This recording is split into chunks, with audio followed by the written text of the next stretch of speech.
I'd like to do a recap of the lease announcements that happened yesterday, March 18th. Most of this is coming from the Alaska Beacon article.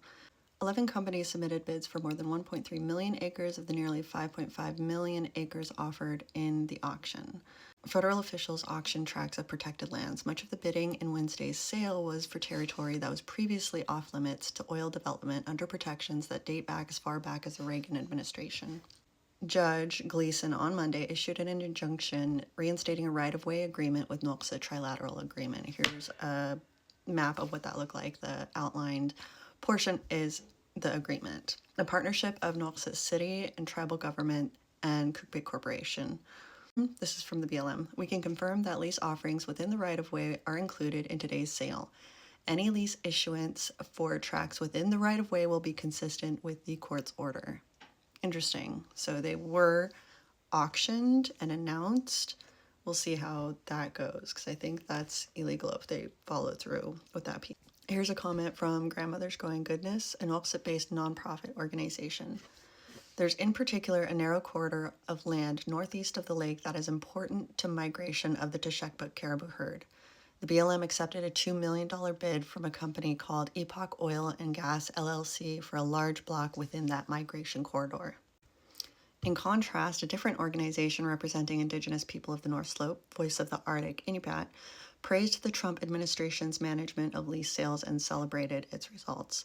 This is a part we're going to start departing from the Alaska Beacon article. In that article, they represented Grandmother's Growing Goodness and Voice of the Arctic, Inupiat, as if they're on the same sort of level of nonprofit organizations. Here's where they differ. Grandmother's Growing Goodness is a NOLCSA-based, very small nonprofit organization.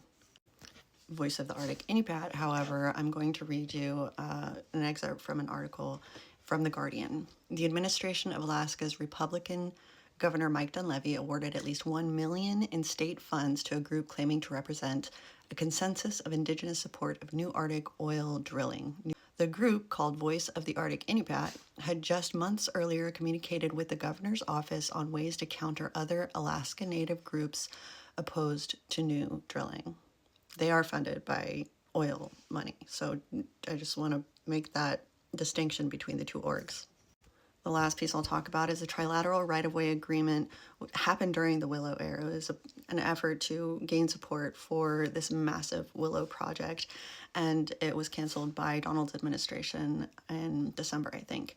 Also, the NPRA Impact Mitigation Fund, allotted to the North Slope communities since the 1980s, that was announced recently that they're wanting to reallocate that to Alaska in general. So these things prioritized these types of grants in the past, since the 80s, since oil was introduced onto our lands. Homeless shelter upgrades, monitoring Tashekpuk caribou herd, support baleen studies, emergency ready response, senior van replacement, and these supported communities like Anaktuvik Pass, Atkasuk, Noxit, Utkalvik, and Wainwright.